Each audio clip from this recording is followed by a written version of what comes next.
সবে ভোরের আলো ফুটেছে। সারা রাত ধরে ছুটে চলেছে ট্রেনটা। 3 টায়ার কুপেটাতে অন্য সহযাত্রীরা কম্বল মুড়ি দিয়ে এখনো শুয়ে আছে। নীলাভর অবশ্য ঘুম ভেঙে গেছে অনেক আগে। নামতে হবে তাকে। জানলার বাইরে তাকিয়েছিল নীলাভ। ভোরের আলো ধীরে ধীরে ছড়িয়ে পড়ছে বাইরের পৃথিবীতে। যতদূর চোখ যায় ফাঁকা জমি, মাঝে মাঝে চোখে পড়ছে ছোট ছোট টিলা, কোথাও কোথাও একলা দাঁড়িয়ে থাকা কোনো গাছ। এই ট্রেন মধুপুর যাবে। নীলাভ অবশ্য মধুপুর যাবে না, তার আগে একটা ছোট হল্ট স্টেশনে নামবে। কর্ড লাইন ধরে একটু ঘুরপথে মধুপুর যায় এই ট্রেন। এই লাইনেই সেই হল্ট স্টেশনটা। যে জায়গাতে নীলাভ যাচ্ছে সে জায়গাতে এর আগে সে কোনোদিন যায়নি, হয়তো কোনোদিন যেতও না যদি না সেদিন পরিতোষের কাছ থেকে ব্যাপারটা শুনত। নীলাভ একজন ইলাস্ট্রেটর, ছবি আঁকিয়ে বিভিন্ন বই পত্রপত্রিকায় ছবি আঁকার কাজ করে। ফি হপ্তায় প্রতি শনিবার বই পাড়া অর্থাৎ কলেজ স্ট্রিটে এক প্রকাশকের ঘরে নীলাভ পরিতোষের মতো কয়েকজন ছবি আঁকিয়ে আড্ডা জমায়। সেখানেই মাসখানেক আগে আড্ডার মধ্যে হঠাৎই পরিতোষ বলেছিল, কদিন আগে মধুপুর গিয়েছিলাম একটা আর্ট এক্সিবিশনে। ফেরার পথে সিগন্যাল না পেয়ে শিমুলপুরের নামে একটা ছোট হল স্টেশনে গাড়ি থেমেছিল। ট্রেনে মধুপুরের এক বাঙালি ভদ্রলোকের সঙ্গে পরিচয় হয়েছিল। তার সঙ্গে প্ল্যাটফর্মে চা খেতে নেমেছিলাম। আমি যে একজন ইলাস্ট্রেটর সে পরিচয় দিয়েছিলাম ভদ্রলোককে। চা খেতে খেতে সেই ভদ্রলোক দূরে একটা বাড়ি দেখিয়ে বললেন, আপনি তো ইলাস্ট্রেটর, ওই যে দূরে বাড়িটা দেখছেন ওই বাড়িটাতে একটা ইলাস্ট্রেটর থাকতেন। কলকাতার নানা বড় বড় কাগজে বইপত্রে ছবি আঁকতেন ভদ্রলোক। অবধূত চাকি নাম ছিল ভদ্রলোকের। এই কথা বলার পর পরিতোষ বলেছিল, তুমি নিশ্চয়ই অবধূত চাকির নাম শুনেছ, কাজও দেখেছ। আমরা যখন ছোট ছিলাম 20-25 বছর আগে প্রায় সব কাগজেই, বিশেষত শিশু কিশোর পত্রিকায় ওর ইলাস্ট্রেশন থাকতো। যদিও ওই অবধূত চাকি নামটা নাকি আসলে ছিল ছদ্মনাম, আসল নাম জানা নেই। পরিতোষের কথা শুনে নীলাভ প্রায় লাফিয়ে উঠে বলেছিল, দেখবো না কেন, বলতে গেলে ওর কাজ দেখেই তো আমার মনে ছবি আঁকার ইচ্ছেটা জাগে। পেন ড্রয়িং করতেন, কি বলিষ্ঠ কলমের আঁচড় ছিল।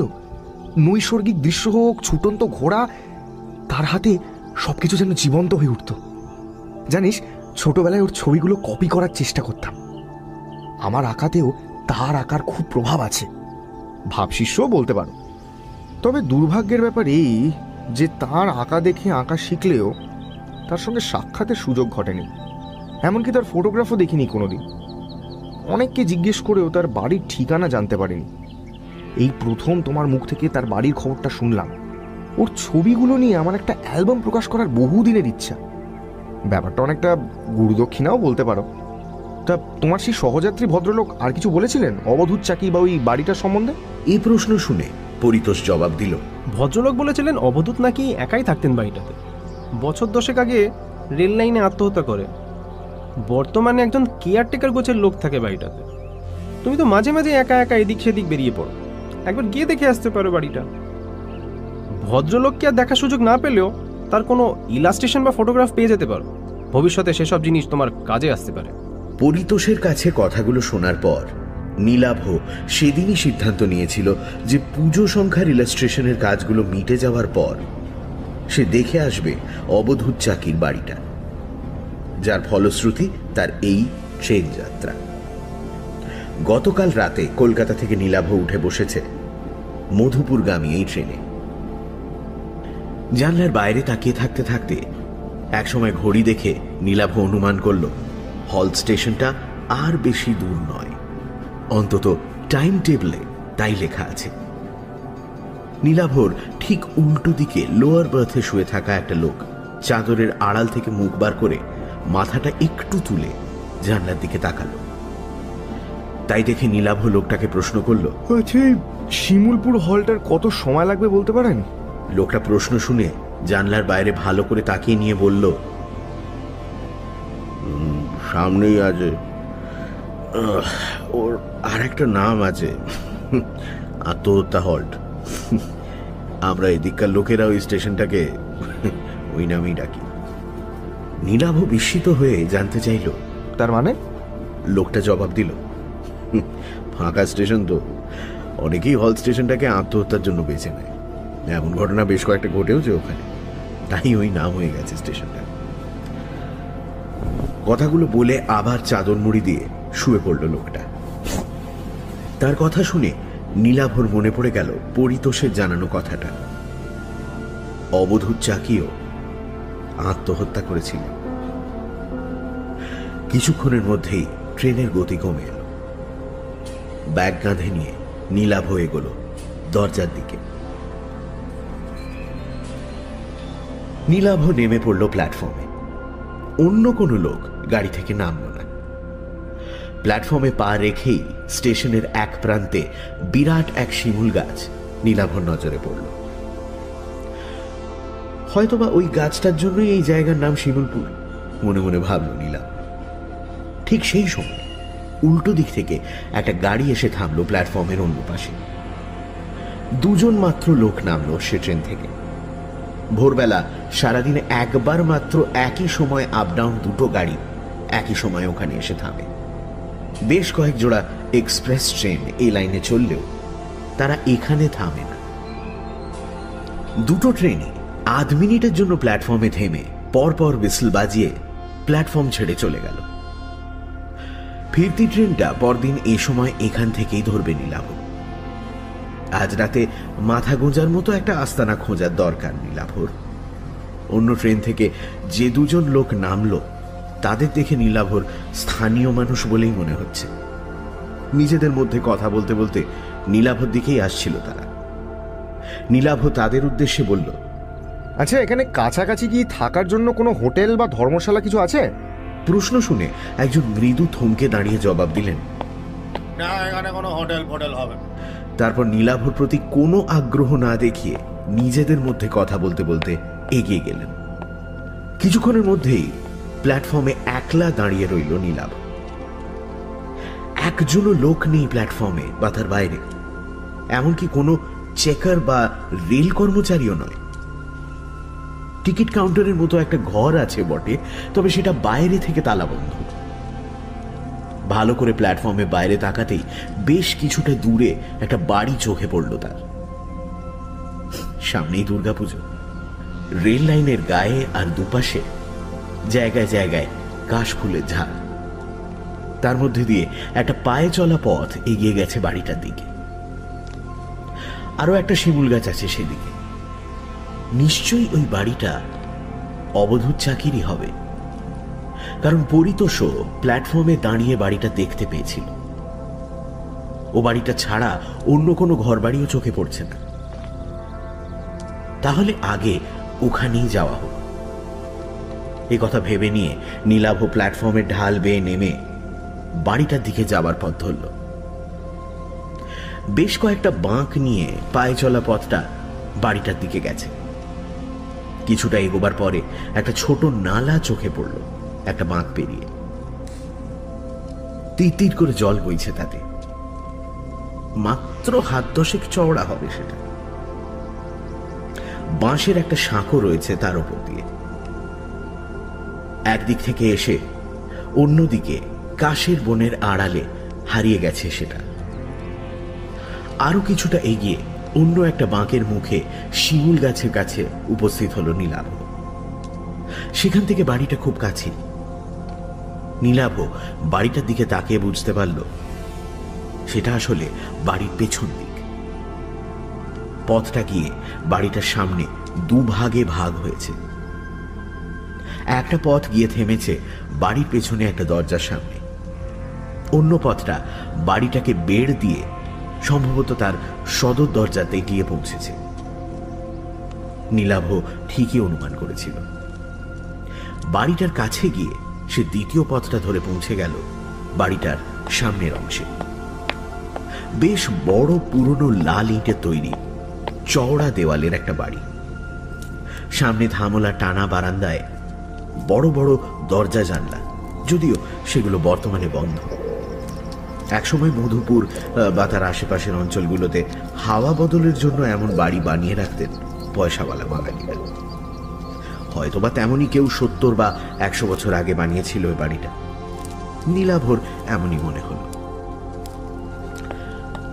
বাড়িটার সামনে কাউকে না পেয়ে নীলাভ একটু ইতস্তত করে বারান্দায় উঠে এলো। টানা বারান্দার এক পাশে বেশ কয়েকটা তালা বন্ধ ঘর, মাথার উপর কড়িবর্গা থেকে পায়রার ডাক শোনা যাচ্ছে। বারান্দায় উঠেও কাউকে না দেখতে পেয়ে নীলাভ হাঁক দিল, বলছি বাড়িতে কেউ আছেন? আমি কলকাতা থেকে এসেছি, কেউ আছেন? বার কয়েক হাঁক দেবার পর বারান্দার শেষ প্রান্তের একটা দরজা খুলে গেল। একটা লোক সেই ঘর থেকে বেরিয়ে ধীর পায়ে এসে দাঁড়ালো নীলাভর সামনে। বছর 50 হবে লোকটা। মাঝারি গড়ন, মাথায় কদম ছাঁট চুল, পরনে ধুতি আর ভতুয়া, খালি পা। লোকটা সম্ভবত স্থানীয় দেহাতি মানুষ হবে। নীলাভকে দেখে মৃদু বিস্মিতভাবে সে প্রশ্ন করল, কি চাই? প্রশ্নটা কিন্তু সে বাংলাতেই করল। নীলাভ জবাব দিল, নমস্কার, আমি কলকাতা থেকে আসছি। আচ্ছা, এটাই কি অবধূত চাকির বাড়ি, যিনি ছবি আঁকতেন? লোকটা উত্তর দিল, হ্যাঁ, উনারই বাড়ি, তবে উনি তো নেই। নীলাভ বলল, হ্যাঁ সেটা জানি, কিন্তু আপনি? আমার নাম মিছরিলাল। এক সময় বাবু মানে আপনাদের অবধূত চাকির দেখাশোনা করতাম। উনি মারা যাওয়ার পরে বাড়িটা দেখাশোনা করি। বাবু তো বিয়ে করেননি, মরার আগে আমার নামে বাড়িটা কাগজ দিয়ে গেছিলেন। নীলাভ বলল, আচ্ছা, তবে আপনি এখন এ বাড়ির মালিক, এ বাড়িতেই থাকেন? তা বলতে পারেন, তবে আমি রাতে এখানে থাকি না। 2 মাইল দূরে আমার গাঁও, ওখানে থাকি। আপনি কেন এখানে এসেছেন বলুন তো? আসলে আমি ওর আঁকার খুব ভক্ত। ছেলেবেলা থেকেই ওর আঁকা দেখে ছবি আঁকা শিখেছি, আর এখানে ওর বাড়ি আছে জেনে ছুটে এসেছি। এই বাড়িটা বলতে গেলে আমার কাছে তীর্থস্থানের মতো। আপনি ছবি আঁকেন? কথাটা বলার পর কেমন যেন একটা দুর্বোধ্য হাসি ফুটে উঠল লোকটার মুখে। নীলাভ বলল, আচ্ছা, এই বাড়িতে নিশ্চয়ই ওর আঁকা ছবি আছে, আমাকে দেখাবেন সেগুলো? প্রশ্ন শুনে মিছরিলাল কয়েক মুহূর্ত চুপ করে থাকার পর জবাব দিল, না, উনার আঁকা ছবি এই বাড়িতে নাই। কথা শুনে নীলাভ আরো বিস্মিতভাবে বলল, নেই মানে? লোকটা জবাব দিল, কলকাতা থেকে পাকাপাকি ভাবে বাড়িতে চলে আসার পর উনি আর কোনোদিন ছবি আঁকেননি। আগের আঁকা সব ছবি এ বাড়িতে ছিল, সব তিনি পুড়িয়ে দেন। কথা শুনে নীলাভ আরো বিস্মিতভাবে বলল, পুড়িয়ে?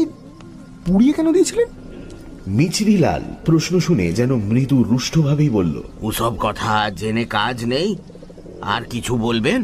নীলাভ মৃদু বিমর্ষভাবে বলল, আচ্ছা, ওর কোনো ফটোগ্রাফ আছে এই বাড়িতে? আপনি তো ওর দেখাশোনা করতেন, যদি ওর সম্বন্ধে কিছু বলেন আমাকে। না, বাবুর কোনো ফটোগ্রাফও নেই এ বাড়িতে, কোনো দিন ছিল না। বাবু ভালো লোক ছিলেন, আর কিছু বলার নেই আমার। মিছরিলালের কথা ও বাচনভঙ্গি দেখে নীলাভ বুঝতে পারল লোকটা এ ব্যাপারে তার সঙ্গে বিশেষ কথা বলতে চায় না। নীলাভ বেশ আশাহত হল তার ব্যবহারে। তবু সে অবধূত চাকির সম্বন্ধে শেষ প্রশ্নটা করল, ওর আসল নাম কি ছিল যদি বলেন? মিছরিলাল এবারও তাকে নিরাশ করে বলল, সে নাম আমি জানি না, আপনি এখন আসেন। না, এরপর আর এ বাড়িতে থাকা যায় না। আশাভঙ্গ হয়েছে নীলাভর। কলকাতা থেকে এতদূর ছুটে আসাটাই বলতে গেলে ব্যর্থ হলো তার। শুধু বাড়িটাতেই যা পা রাখতে পারল সে। তবে আজ আর তার কলকাতায় ফেরার উপায় নেই। রাতে মাথা গোঁজার জন্য একটা আস্তানা দরকার। তাই সে লোকটাকে বলল, আচ্ছা, এখানে কোনো হোটেল, ধর্মশালা বা মাথা গোঁজার জন্য কোনো ঘর ভাড়া পাওয়া যাবে? কাল ভোরের আগে তো আমার ট্রেন নেই। এই বাড়িটা দেখার জন্য আর অবধূত চাকির সম্বন্ধে জানার জন্যই কলকাতা থেকে ছুটে এসেছিলাম। এই জায়গা বা এখানে কাউকেই চিনি না আমি। লোকটা বলল, না, এখানে কোনো হোটেল বা ধর্মশালা নেই। আমি যেখানে থাকি ও গাঁও এখান থেকে 3 মাইল দূরে, ওখানে কেউ ঘর ভাড়া দেয় না। প্ল্যাটফর্মে চলে যান। ভাগ্য ভালো থাকলে সিগন্যাল না পেয়ে কোনো গাড়ি থামলে সে গাড়িতে উঠে মধুপুর চলে যান, নইলে কাল ভোরে ট্রেনের জন্য অপেক্ষা করতে হবে। কিন্তু এভাবে কি ভাগ্যের জন্য অপেক্ষা করে প্ল্যাটফর্মে বসে থাকা যায় নাকি? মহা সমস্যায় পড়ল নীলাভ। হঠাৎ তার মাথায় একটা বুদ্ধি খেলে গেল। সে মিচরিলালকে বলল, আচ্ছা, এই বাড়িতে একটা ঘরে থাকা যায় না? খাট বিছানার দরকার নেই, রাত কাটানোর জন্য একটা ঘর পেলেই আমার হবে। না না না, ও সব হবে না। নীলাভ পকেট থেকে চট করে দুটো 100 টাকার নোট বার করে বলল, দেখো না, যদি কিছু ব্যবস্থা করা যায়। একটা রাতের তো ব্যাপার মাত্র। আমাকে দেখে নিশ্চয়ই তোমার চোর ডাকাত মনে হচ্ছে না? নীলাভর বাড়িয়ে দেওয়া 100 টাকার নোট দুটোর দিকে তাকিয়ে ধীরে ধীরে মিছরিলালের মুখের ভাব যেন নরম হয়ে এলো। সে বলল, না, চোর ডাকাত মনে হচ্ছে না। তাছাড়া এ বাড়িতে চুরি ডাকাতি করার মতো কিছু নাই। শেষ সময় বাবুর আমদানি ছিল না, বাড়ির জিনিসপত্র বেচেই তিনি খেতেন। কিন্তু আমি তো বিকেল হলেই ফিরে যাব, আপনি একেলে বাড়িতে। যদি তার মনের ভাব আবার কঠিন হয়ে যায়, তাই মিছরিলালকে আর কথা শেষ করতে না দিয়ে নোট দুটো তার হাতে গুঁজে দিয়ে নীলাভ বলল, না না, একলা থাকতে আমার কোনো অসুবিধা হবে না। কোন ঘরে থাকবো? মিছরিলাল একটু দোনামোনা করে শেষ পর্যন্ত বলল, ঠিক আছে, আসুন, আমি যে ঘরে থাকি সে ঘরেই থাকবেন। বারান্দা দিয়ে একটু এগিয়ে নীলাভকে নিয়ে একটা ঘরে ঢুকলো মিছরিলাল।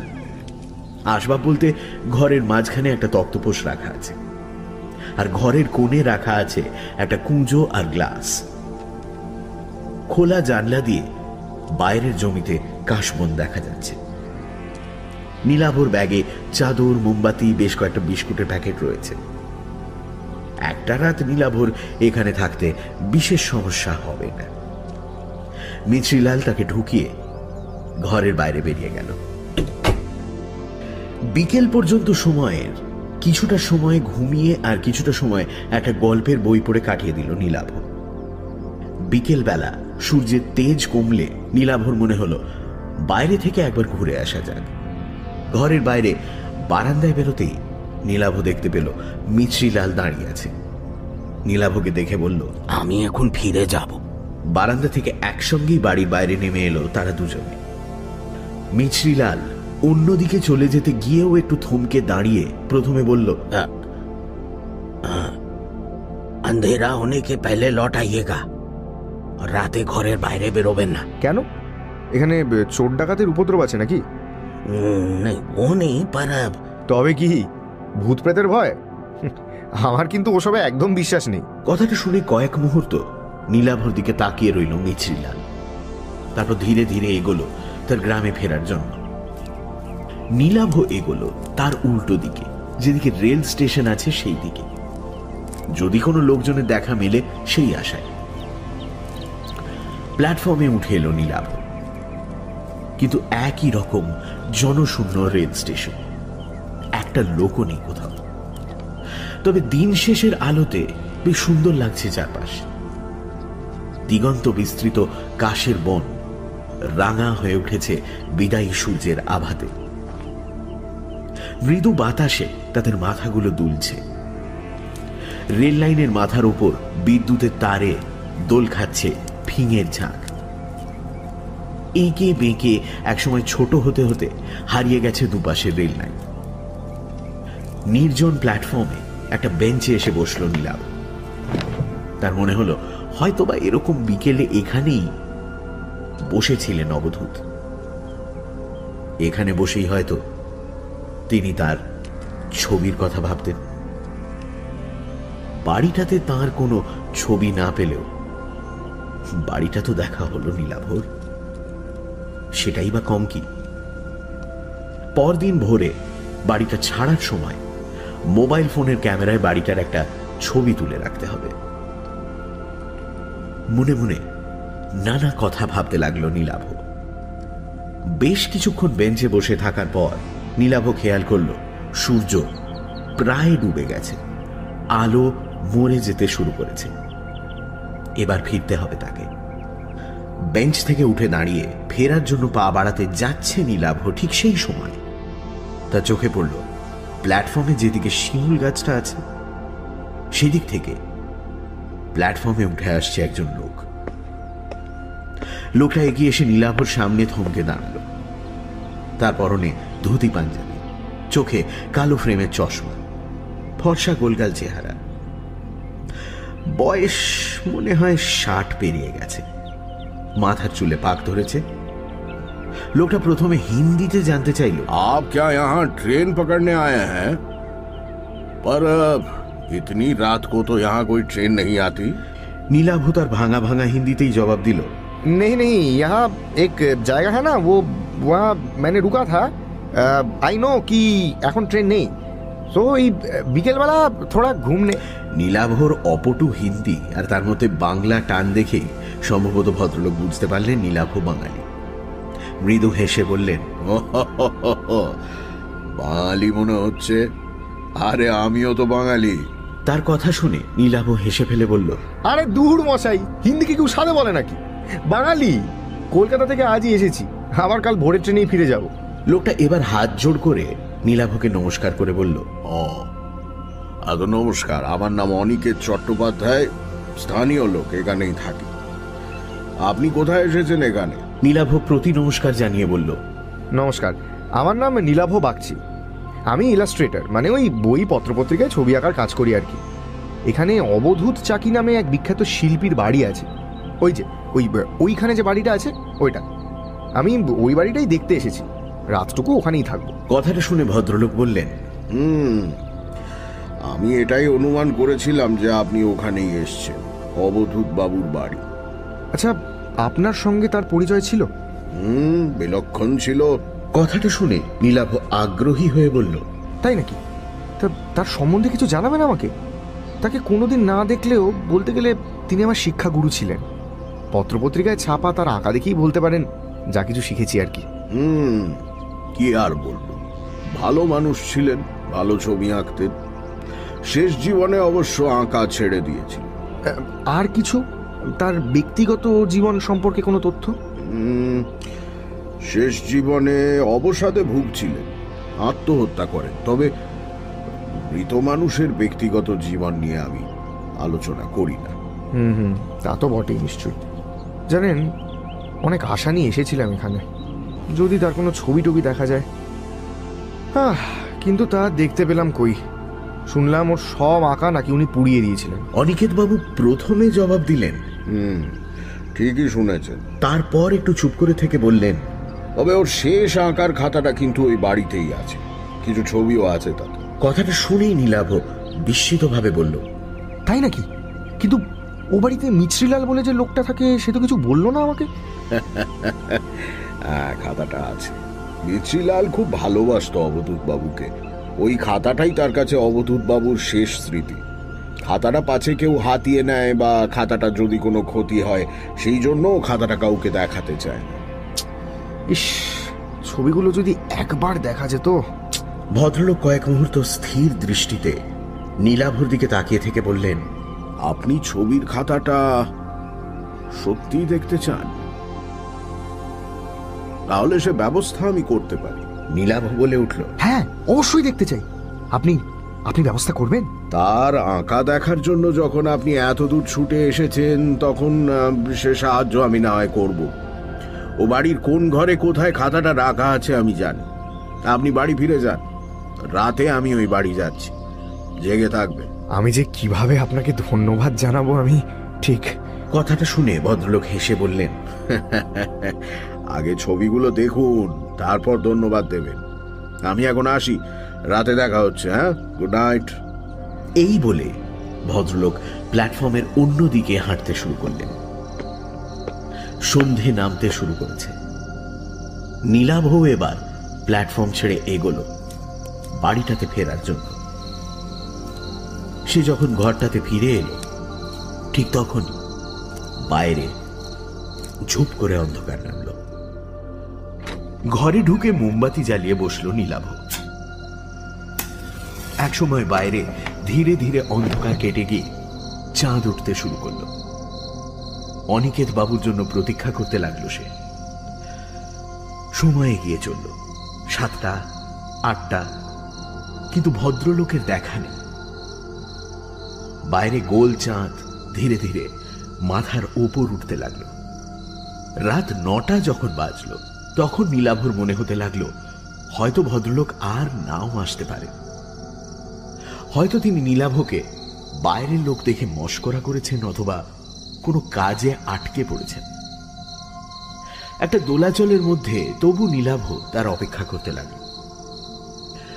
কিন্তু আরো ঘন্টা দুয়েক সময় যখন অতিক্রান্ত হলো তখন নীলাভ অনুমান করল ভদ্রলোক আর আসছেন না। পরদিন কাক ভোরে তাকে ট্রেন ধরতে হবে, কাজেই কিছু খেয়ে শুয়ে পড়াই ভালো। নীলাভ ধীরে সুস্থে সঙ্গে আনা এক প্যাকেট বিস্কুট আর মিষ্টি খেল। রাতে ঘুমোবার আগে রোজ মিনিট 10 পায়াচারি করা অভ্যেস তার। ঘরটা বেশ বড়, ঘরের মধ্যে হাঁটার কাজ সেরে নিল সে। তারপর যখন সে জল খেয়ে চাদর মুড়ি দিয়ে শুতে যাচ্ছে ঠিক তখনই দরজাতে টোকা দেওয়ার শব্দ হলো। বাইরে থেকে একটা গলা শোনা গেল। নীলাভ বাবু, নীলাভ বাবু, জেগে আছেন? আমি এসেছি। নীলাভ দরজা খুলতেই দেখতে পেল অনিকেত বাবু দাঁড়িয়ে আছেন। নীলাভকে দেখে তিনি বললেন, আমার আসতে দেরি হয়ে গেল। ভালোই হলো বাইরে জ্যোৎস্না ফুটেছে, নইলে খাতাটা দেখবার জন্য অপেক্ষা করতে হতো। আপনি তৈরি তো? তবে চলুন সেই ঘরেই যাই। নীলাভ তাঁর কথার জবাবে হেসে বলল, আপনার এত দেরি দেখে আমি ভেবেছিলাম আপনি আর আসছেন না, কোনো কারণে আটকে গেছেন। চলুন চলুন। এই বলে নীলাভ ঘর থেকে মোমবাতিটা তুলে নিয়ে বাইরে বেরিয়ে এলো। ভদ্রলোক তাকে নিয়ে দরজা খুলে পাশের একটা ঘরে ঢুকলেন। তারপর সেই ঘরটা থেকে অন্য দরজা দিয়ে অন্য একটা ঘরে, দ্বিতীয় ঘরটাতে মুহূর্তের জন্য থামলেন তিনি। অন্য ঘর, দেওয়ালের এক কোণে আঙুল তুলে দেখে বললেন, ওখানে দেওয়ালে কোনো কালো দাগ দেখতে পাচ্ছেন? আগুন লাগানোর দাগ। এইটাই ছিল তার আঁকার ঘর। ওই জায়গাতেই আগুন জ্বেলে তার সব আঁকা উনি পুড়িয়ে ফেলেছিলেন। কথাটা শুনে সেদিকে তাকিয়ে আফসোসে মাথা নাড়ল নীলাভ। ভদ্রলোক কথাটা বলে আর অবশ্য সেই ঘরে দাঁড়ালেন না, এগোলেন অন্য ঘরের দিকে। পরপর বেশ কয়েকটা ঘর অতিক্রম করলেন ভদ্রলোক। কোনো ঘরেই কোনো আসবাবপত্র নেই। ভদ্রলোক যেভাবে একটার পর একটা দরজা দিয়ে ঘরগুলো অতিক্রম করলেন তাতে নীলাভ বুঝতে পারল যে এ বাড়ির সবকিছুই ভদ্রলোক চেনেন। অবশেষে ভদ্রলোক নীলাভকে নিয়ে একটা ঘরে এসে দাঁড়ালেন। এই ঘরেই প্রথম একটা আসবাব চোখে পড়ল তার, কাঠের বড় একটা আলমারি। ঘরে অন্য একটা জানলা ও দরজাও আছে। অনিকেত বাবু বললেন, দাঁড়ান, আগে জানলাটা খুলি। বাতিটা দেওয়ালের কুলুঙ্গিতে রাখুন, ওইখানে। তার কথা মতো বাতিটা নীলাভ সেখানে রাখল। ভদ্রলোক জানলাটা খুলতেই বাইরে থেকে চাঁদের আলো এসে ছড়িয়ে পড়ল ঘরে।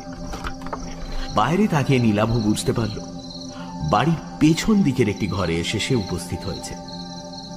জানলা খোলার পর ভদ্রলোক আলমারির কাছে গিয়ে তার পাল্লাটা খুললেন। নীলাভ দেখল তার তাকগুলো সব শূন্য। ভদ্রলোক এরপর তার পায়ের পাতার ওপর ভর করে একটু লম্বা হয়ে হাত বাড়িয়ে সব থেকে ওপরের তাক হাতড়ে অবশেষে একটা খাতা বার করে আনলেন। খাতাটার আকৃতি দেখেই অনিকেত বুঝতে পারল যে সেটা একটা ড্রয়িং বুক বা আঁকার খাতা। নিশ্চয়ই ওটা অবধূত চাকির আঁকার খাতা। খাতাটার মলাটের ওপর থেকে ধুলো ঝেড়ে সেটা নিয়ে জানলার সামনে গিয়ে দাঁড়ালেন অনিকেত বাবু। নীলাভ তার পাশে গিয়ে দাঁড়ালো। খাতাটা তার হাতে তুলে দেওয়ার আগে ভদ্রলোক বললেন, মোট 5টা ছবি আছে খাতাটাতে। তবে আমি যেভাবে বলবো সেভাবে খাতার পাতা উল্টে ছবিগুলো দেখবেন, তবে ব্যাপারটা বুঝতে পারবেন। প্রথমে প্রথম ছবিটা দেখুন। খাতাটা হাতে নিয়ে কেমন যেন একটা রোমাঞ্চ অনুভব করল নীলাভ। অবধূত চাকির নিজের হাতে আঁকা ছবি বলে কথা। খাতার প্রথম পাতাটা খুলল নীলাভ। চাঁদনি রাতে একটা ল্যান্ডস্কেপের ছবি। আরে এই তো ছবির নিচে এক কোণে অবধূত চাকির নামের আদ্যক্ষর এ আর সি, যেমন থাকতো অবধূত চাকির আঁকা সব ছবিতে। জ্যোৎস্না আলোতে বিধৌত চরাচর, কাশের বন, তার পাশ দিয়ে এঁকে বেঁকে হারিয়ে যাওয়া রাস্তা, কালির আঁচড়ে জীবন্ত করে তুলেছেন শিল্পী। চাঁদটা এত সুন্দর যেন সে সত্যি খাতার ভেতর থেকে আলো ছড়াচ্ছে। তন্ময়ভাবে খাতাটার দিকে তাকিয়ে রইল নীলাভ। এমন সময় অনিকেত বাবু বললেন, একবার জানলার বাইরে তাকান। নীলাভ তাকালো। তারপর ব্যাপারটা বুঝতে পেরে হতবাক হয়ে গেল বিস্ময়ে। বাইরের দৃশ্যটাই যেন ক্যামেরাতে তোলা ফটোগ্রাফের মতো নিখুঁত ভাবে ধরা আছে খাতাটায়। একই কাশের বন, তার মাঝখান দিয়ে এঁকে বেঁকে চলা রাস্তার প্রতিটা বাঁক, এমনকি এই মুহূর্তে চাঁদের অবস্থানটাও হুবহু একই রকম। যেন এই মুহূর্তে ওখানে দাঁড়িয়েই ছবিটা এঁকেছেন শিল্পী। নীলাভ বলল, অবিশ্বাস্য, অবিশ্বাস্য। অনিকেত বাবু বললেন, এর পরের ছবিগুলো বোঝার জন্য আমাদের বাইরে যেতে হবে। ঘরের পেছনে দরজাটা খুলে রাস্তায় নামলেন ভদ্রলোক। নীলাভ খাতাটা নিয়ে তাকে অনুসরণ করল। কিছুটা পথ হেঁটে তারা এসে দাঁড়ালো বাড়িটার কাছাকাছি যে শিমুল গাছটা আছে তার নিচে। ভদ্রলোকের নির্দেশে দ্বিতীয় পাতাটা খুলল নীলাভ। এবারও বিস্ময়ের সীমা রইল না তার। যেন এখনই আঁকা হলো ছবিটা। সেখানে দাঁড়িয়ে পেছনের দিকে বাড়িটা, আর একটু এগিয়ে সাঁকোটা যেমন ভাবে দেখা যাচ্ছে, খাতাতেও হুবহু যেন তেমনই আঁকা।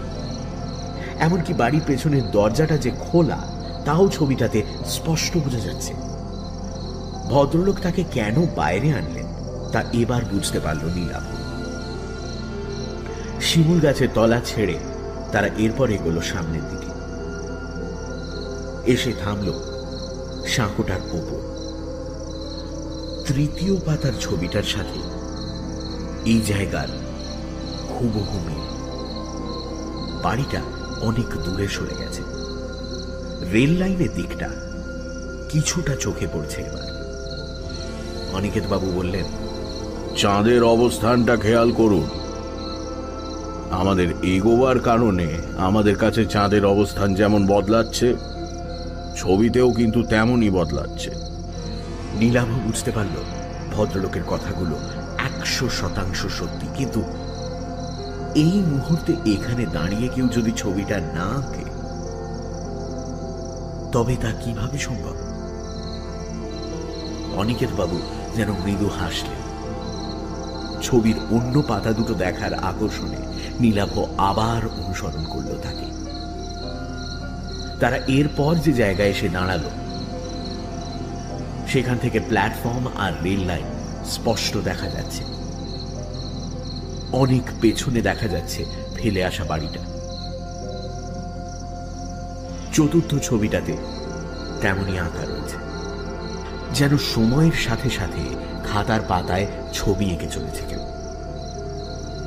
নীলাভর বিস্ময়ের সীমা নেই বুঝতে পেরে অনিকেত বাবু এবার স্পষ্ট হেসে বললেন,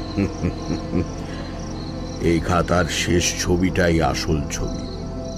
সেটা দেখলে বুঝতে পারবেন ছবি কতটা জীবন্ত হয়ে উঠতে পারে। কত বড় শিল্পী ছিলেন অদ্ভুত। এই বলে তিনি এগোলেন রেল লাইনের দিকে। শেষ ছবিটা দেখার অমোঘ আকর্ষণে মন্ত্রমুগ্ধের মতো তার পেছনে হাঁটতে লাগলো নীলাভ। রেল লাইনে উঠে এলো তারা।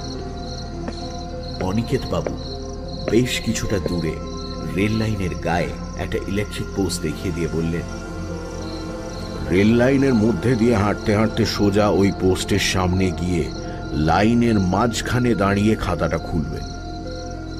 তিনি যে কত বড় শিল্পী ছিলেন তবে তা বুঝতে পারবেন। আর এই শিল্পীকেই একসময় অন্যের ছবি চুরি করার, কপি করার জন্য অপমান করেছিল একদল লোক। অবধূত চাকির কারো ছবি কপি করার প্রয়োজন হতো না। নীলাভ বিস্মিত হয়ে ভদ্রলোকের শেষ কথাগুলো শুনল। এরপর তিনি বললেন, যান, ওই জায়গাতে গিয়ে শেষ ছবিটা দেখে আসুন। রেল লাইনের পাথরের ওপর দিয়ে আমার হাঁটতে অসুবিধা হয়, নইলে সঙ্গে যেতাম। নীলাভ একটা তীব্র আকর্ষণ অনুভব করছে শেষ ছবিটা দেখার জন্য। কি আছে সেই ছবিতে? ভদ্রলোকের কথা মতো নীলাভ খাতাটা নিয়ে এগোল রেল লাইনের মধ্যে দিয়ে। নির্দিষ্ট জায়গাতে গিয়ে নীলাভ দুটো লাইনের মাঝখানে দাঁড়িয়ে খাতাটা খুলল। তার সামনে দিয়ে যেভাবে রেল লাইনটা চলে গেছে সেইভাবেই খাতায় আঁকা হয়েছে, যেন এই জায়গায় দাঁড়িয়েই ছবিটা আঁকা। ছবিতে আঁকা আছে দূর থেকে একটা ট্রেন যেন সামনের দিকে এগিয়ে আসছে। রেল লাইনে ছড়িয়ে পড়েছে তার আলো। কয়েক মুহূর্ত সেই ছবিটার দিকে তাকিয়ে থাকার পর নীলাভর মনে হতে লাগলো ছবির ট্রেনটা যেন ক্রমশ এগিয়ে আসছে। তার আলো যেন ক্রমশ বড় উজ্জ্বল হতে শুরু করেছে। আলোয় ভরে যাচ্ছে খাতাটা। ট্রেনটা যেন খাতা ফুঁড়ে বাইরে বেরিয়ে আসতে চলেছে। আর এরপরেই রেলগাড়ির প্রচন্ড ঝমঝম শব্দ শুনে চমকের সামনে তাকাতেই নীলাভ দেখতে পেল তার সামনে এসে পড়েছে একটা ট্রেন। হাত কুড়ি মতন ব্যবধান। ট্রেনের উজ্জ্বল আলোতে চোখ ধাঁধিয়ে গেল তার। আর তার পর মুহূর্তেই এক ঝটকায় কে যেন তার হাত টেনে লাইনের বাইরে তাকে ছিটকে ফেলল। মুহূর্তের জন্য মৃত্যুকে ফাঁকি দিল নীলাভ। নীলাভর সামনে দিয়ে দুরন্ত গতিতে ছুটে বেরিয়ে যাচ্ছে সাক্ষাৎ মৃত্যু। মাঝরাতে এক্সপ্রেস ট্রেন। যে হাতটা নীলাভকে মৃত্যুর মুখ থেকে বাঁচালো সেই হাতটাই আবার নীলাভকে টেনে দাঁড় করালো। মিছরিলালের হাত। মিছরিলাল দাঁড়িয়ে আছে তার পাশে। মৃত্যুর মুখ থেকে সদ্য ফিরে আসা নীলাভ হতভম্ব। নীলাভদের সামনে দিয়ে ট্রেনটা দ্রুত গতিতে সরে যাবার পরে সে দেখতে পেল লাইনের ওপাশে দাঁড়িয়ে আছেন অনিকেত বাবু। নীলাভকে জীবন্ত দেখে তার চোখে মুখে যেন ফুটে উঠেছে বিস্ময় মিশ্রিত ঘৃণার ভাব। রেল লাইনের পাশেই পড়েছিল আঁকার খাতাটা। মিছরিলাল সেটা মাটি থেকে কুড়িয়ে নিতেই রেল লাইনের ওপাশ থেকে ভদ্রলোক বললেন, মিছরিলাল, খাতাটা আমায় ফেরত দাও। মিছরিলাল জবাব দিল, না, এ খাতা আমি দিব না বাবু। প্রতিশোধ নেওয়া তো অনেক হলো, এ কাজ আমি করতে দিব না আপনাকে। অনিকেত বাবু এবার কাতর স্বরে বলে উঠলেন, না না, তুমি খাতাটা আমায় দাও। তুমি খাতাটা আমায় দাও। তুমি জানো না এই শহরের মানুষগুলো আমায় কত অপমান করেছে। উল্টো দিক থেকে আর একটা এক্সপ্রেস ট্রেন আসছে। তার আলোতে আলোকিত হয়ে উঠেছে রেল লাইন। লাইনের দুপাশে দাঁড়ানো নীলাভ, মিছরিলাল আর অনিকেত বাবুকে দেখতে পেয়েই মনে হয় ঘন ঘন হুইসেল বাজাচ্ছে ট্রেনের চালক। অনিকেত বাবুর কথার জবাবে মিছরিলাল বলে উঠল, আমি সব জানি বাবু, সেজন্য দুঃখ আমার কম নয়, কিন্তু আর নেই। এই বলে সে এক অদ্ভুত কাণ্ড করে বসল। দু হাতে আঁকার খাতাটা সে ছিঁড়তে শুরু করল। আর তাই দেখে করুণ আর্তনাদ করে উঠলেন অনিকেত বাবু। না না,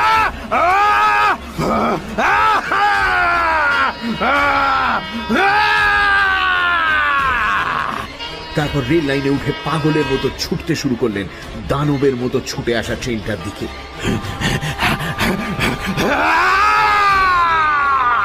ট্রেনটা এসে পড়ল ভদ্রলোকের ওপর। ভয়ঙ্কর দৃশ্যটা না দেখার জন্য শেষ মুহূর্তে চোখ বুজে ফেলেছিল নীলাভ। ভদ্রলোকের শেষ আর্তনাদ যার একবার সে শুনতে পেল। তারপর ট্রেনের ঝমঝমানি আর হুইসেলের শব্দে ঢাকা পড়ে গেল সবকিছু। ট্রেনটা বেশ দূরে চলে যাবার পর চোখ মেলল নীলাভ। তার পাশে দাঁড়িয়ে মিছরিলাল। তাদের চারপাশে ছড়িয়ে আছে ছেঁড়া খাতার টুকরোগুলো। নীলাভ ভয়ে ভয়ে তাকালো কিছুটা দূরে, যেখানে অনিকেত বাবুর ছিন্ন ভিন্ন দেহটা পড়ে থাকার কথা সেই জায়গাতে, কিন্তু সেখানে লাইন বা তার আশেপাশে কিছুই পড়ে নেই। তার মনের অবস্থা বুঝতে পেরেই সম্ভবত মিছরিলাল বলল, না, ওখানে কেউ নেই, থাকার কোথাও নয়। তবে ঠিক ওই জায়গাতেই বাবু একদিন আত্মহত্যা করেছিলেন। হ্যাঁ,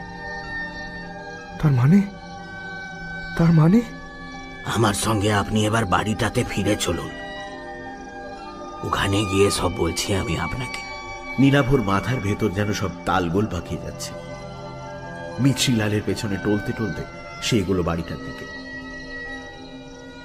বাড়ি ফিরে সেই পেছনের ঘরটাতেই বসলো তারা। বড় মোমবাতিটা তখনও জ্বলছে। ঘরটাতে ঢুকে ধাতস্থ হতে বেশ অনেকটা সময় নিল নীলাভ। মিছরিলাল বাড়ির ভেতরে কোথা থেকে যেন জল এনে খাওয়ালো নীলাভকে। মোমবাতির আলোতে বিষণ্ণ মিছরিলালের মুখ। এক সময় সে বলতে লাগলো তার কথা, টুকরো টুকরো কথা, দীর্ঘক্ষণ থেমে থেমে। আপনি তো জানেন বাবু বড় শিল্পী ছিলেন, ওনার খ্যাতি ছড়িয়ে পড়েছিল চারপাশে, কিন্তু ও খ্যাতি ওনার কাল হল। একদল শিল্পী বাবু সে জ্বলতে থে, তাদের মধ্যে অনেকে বাবু নিজে আঁকা শিখিয়েছিলেন, কাজ পাইয়ে দিয়েছিলেন, কিন্তু ওনারা বাবুর বিরুদ্ধে ষড়যন্ত্র করনে লাগে। বাবু একবার একটা ছবি এঁকেছিলেন, তারা প্রচার করলো সেটা নাকি এক বিখ্যাত শিল্পীর ছবি থেকে চুরি করে আঁকা। বাবু সে শিল্পীর ছবি কোনোদিন দেখেনি, पर कोई कारण से দুটো ছবির মধ্যে একটু মিল ছিল, কিন্তু বাবুর কথা কেউ বিশ্বাস করলো না। কোনো अखबारे নাকি লেখা হলো বাবু চুরি করে ছবি আঁকেন। লজ্জায়, অপমানে, ঘৃণায় বাবু ছবি আঁকা ছেড়ে দিলেন, নিজের সব ছবি পুড়িয়ে দিলেন। আর তার মধ্যে প্রচন্ড একটা আক্রোশ তৈরি হলো শহরের মানুষের বিরুদ্ধে, বিশেষ করে যারা ছবি আঁকেন তাদের বিরুদ্ধে। আত্মহত্যা করার আগে শেষ ওই খাতাটায় ছবি এঁকেছিলেন। আমাকে বলেছিলেন আমি কত বড় শিল্পী ছিলাম, তাই খাতাটা ও ভবিষ্যতে में বুঝিয়ে দিবে। এই বলে বাবু চলে গেলেন। শেষ ছবিটা আঁকার পর দিনই তিনি রেল লাইনে আত্মহত্যা করলেন। তার কথা সেদিন বুঝতে পারিনি, বাদ মে বুঝেছিলাম। এই খাতাটা অনেককে টেনে নিয়ে গেছে মৃত্যুর দিকে। লোকে ভাবে ব্যাপারটা আত্মহত্যা, কিন্তু আসল ব্যাপারটা তা নয়। আমি গরিব মানুষ, আপনি টাকাটা দেখাতে আমি লোভে পড়ে গেছিলাম, কিন্তু মনের মধ্যে একটা সন্দেহ ছিল, তাই মাঝরাতে আবার বাড়িতে ফিরে এলাম। দেখলাম আপনি নেই। কি হতে পারে তা অনুমান করে আমি পৌঁছে গিয়েছিলাম রেল লাইনের ধারে। अगर मैं आज वहां ना होता तो তবে ওই অনিকেত বাবু। উনি বাবু। হ্যাঁ, নীলাভ এবার খেয়াল করল অনিকেত চট্টোপাধ্যায় আর অবধূত চাকি, তাদের নামের আদ্যক্ষর একই, AC। সেজন্যই নিশ্চয়ই আদ্যক্ষরের মিল থাকা ছদ্মনাম নিয়েছিলেন তিনি। ছবির নিচে স্বাক্ষর করতেন AC লিখে। মিছরিলাল বলল, ঘটনাগুলো ঘটার পর কিন্তু খাতাটা আবার এই আলমারির তাকে अपने आप से ফিরে আসতো। অনেকবার ভেবেছি খাতাটা নষ্ট করে দেব, কিন্তু পারিনি। বাবুর শেষ আঁকা, শেষ স্মৃতি, लेकिन आज আমি এই কাজ করলাম, नहीं तो এই খাতা আরো অনেক মানুষকে টেনে নিয়ে যাবে রেল লাইনে। बदला बड़ो भयंकर जिनिस बाबू, इससे किसी का भला नहीं होता। নীলাভ নিশ্চুপ। মোমবাতিটা এবার শেষ হয়ে এসেছে। নিভে যাওয়ার আগে আলোর শিখাটা কাঁপছে। সেই আলো এসে পড়েছে মিছরিলালের মুখে। তার চোখে জল। হাতের পাতার উল্টো দিক দিয়ে চোখের জল মুছে নিয়ে মিছরিলাল বলল, খাতাটা নষ্ট হয়ে গেছে। আমার ধারণা বাবু আর আসবেন না। সবকিছু শেষ হয়ে গেল। একটু পরে ভোরের আলো ফুটবে, তখন আপনাকে প্ল্যাটফর্মে ট্রেন ধরার জন্য আমি পৌঁছে দিয়ে আসবো।